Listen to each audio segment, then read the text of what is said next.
எனக்கு என்னன்னா அம்மா வந்து என்னன்னா ரொம்ப அளவா செலவு பண்ற ஒரு ஆள்ட்டீங்க. ஐயோ நான் ஒரே உதாரி. அப்படியா? ஆமா ஆமா, என்கிட்ட எல்லாம் காசு ஒரு நாள்ல 1,00,000 ரூபாய் பர்ஸ்ல எடுத்தா மறுநாள் காலைல ஒண்ணுமே இருக்காது. இதுக்காகவே என் ஹஸ்பண்ட் தான் செலவு பண்றது. எனக்கு நான் ஷாப்பிங் போக மாட்டேன், எதுவுமே பண்ண மாட்டேன். பழைய சாதமும் வெங்காயம் இருந்தா சூப்பரா இத வச்சுதான் நாங்க அதே நேரத்துல ஃப்ரைட் ரைஸும் சில்லி சிக்கனும் சாப்பிடுவேன். எல்லாம் ரெண்டு எக்ஸ்ட்ரீமும். நமக்கு அதெல்லாம் கிடையாது. நம்மளை பொறுத்த வரைக்கும் சம்பாதிக்கிறது வந்து வாழ்றதுக்காக தான். வாழ்றதுக்காக இதை கொண்டாந்து பேங்க்ல போட்டு பத்திரமா இருக்கட்டும்னு சொல்லி வந்து நம்ம இங்க பாட்டுக்கு ஒன்னும் செலவு பண்ணாம இருந்தா என்ன பிரயோஜனம்?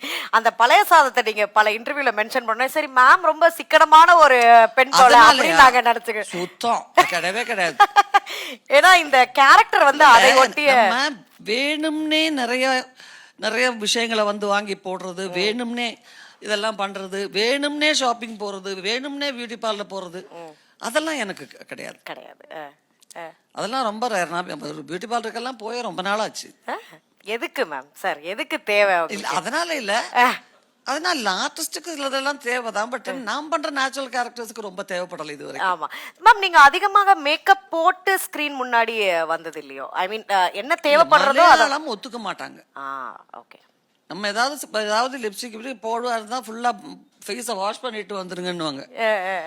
ஸோ அங்க வந்து அங்க இருக்கிற நம்ம அதுவும் நேச்சுரல் கேரக்டர்ஸ் கண்டிப்பா ஒத்துக்க மாட்டாங்க, கிடைக்கிறது இல்லை. ஓகே, ஸோ அப்படியே வந்ததுனால நமக்கு கொஞ்சம் அதிகமா கொஞ்சம் ஏதாவது பண்ணிக்கிட்டாலும் ஐயோ என்னதான் ரொம்ப அதிகமா போச்சு, கொஞ்சம் கம்மி பண்ணிக்கலாமே அப்படின்னு தோணும். ஆமா, ஏன்னா எதனால அந்த சொன்னேன்னா, இந்த நாங்க டீசர் பார்த்திருந்தப்போ வந்து ரொம்ப சிக்கனமான ஒரு குடும்பமாக வந்து தெரிஞ்சது. அதெல்லாம் நாங்க நல்லா ஓரளவுக்கு நல்லா நடிச்சு பண்ணிடுவோம்.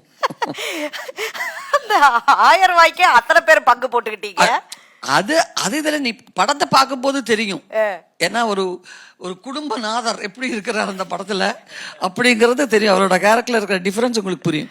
ஓகே, ஃபுல் படம் பார்க்கும்போது தான் தெரியும் அது என்ன. Super sir. சார் நீங்க எப்படி சார் ரியல் லைஃப்ல சிக்கனம் தானா, இல்ல இந்த படத்தில் காட்டும்படி வந்து ரொம்ப சிக்கனமான ஆளா, கெட்டியான ஆளா? இவங்க மேடம் சொன்ன மாதிரி தான், அவங்க ஹஸ்பண்ட் தான் எல்லாம் பாத்துக்கிற மாதிரி. எனக்கு ஒரு ஷர்ட் வாங்கி கொடுக்கணும் கூட என் வைஃப் தான் வாங்கி கொடுப்பாங்க. நான் போனது கிடையாது, ஷாப்பிங் போனது கிடையாது. ஓகே, இந்த இடத்துல வந்து ஒரு விஷயத்த சொல்லணும்னு நினைக்கிறேன். நான் சார் கிட்ட என்ன கேள்விகள் வேணாலும் கேட்கலாம் போல. ஏன்னா என்னுடைய பேரும் பார்வதி தான்.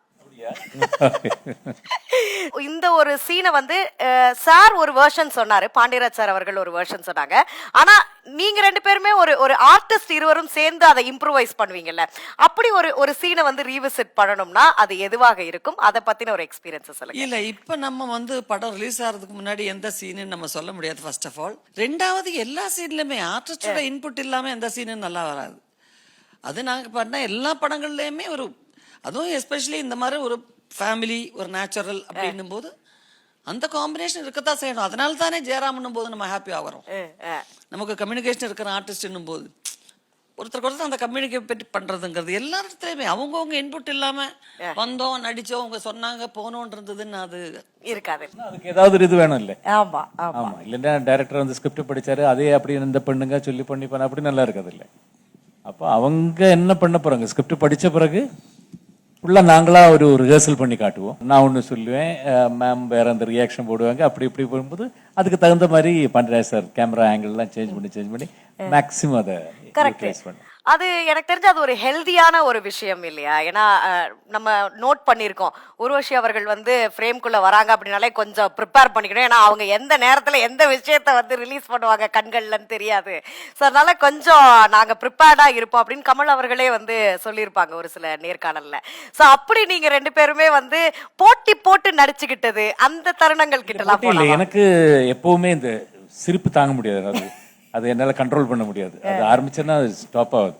இந்த படத்துல வந்து நிறைய சீன்ஸ் ரீடேக் அதனாலே வந்திருக்கு. நான் ஏதாவது சொல்லும்போது நான் திரும்பி பார்க்கும்போது அவங்க ரியாக்ஷன் ஒன்று போடுவாங்க, அதுலேருந்து நான் சிரிப்பா ஆரம்பிச்சா அது திருப்பியும் கட்டு ஒன்லி பிகாஸ் ஆஃப் என்னோட சிரிப்பினாலேயே நிறைய இது வந்திருக்கு. அது அந்த சிரிப்பை மட்டும் டைரக்டர் ஷூட் பண்ணி வச்சிருக்காரு படத்துல ஃபர்ஸ்ட்லேருந்து லாஸ்ட் வரைக்கும். அதை எப்ப ரிலீஸ் பண்ண எனக்கு தெரியாது. ஏன் சிரிப்பினாலேயே கட்டானது. நான் அதான் கேட்கலான்ட்டு இருந்தேன், யாருனால வந்து ரீடேக் அதிகமா போச்சு அப்படின்னு சொல்லிட்டு. மேடமோட ரியாக்ஷனால என்னால உங்களுக்கு ரீடேக். ஆஹா மேம்.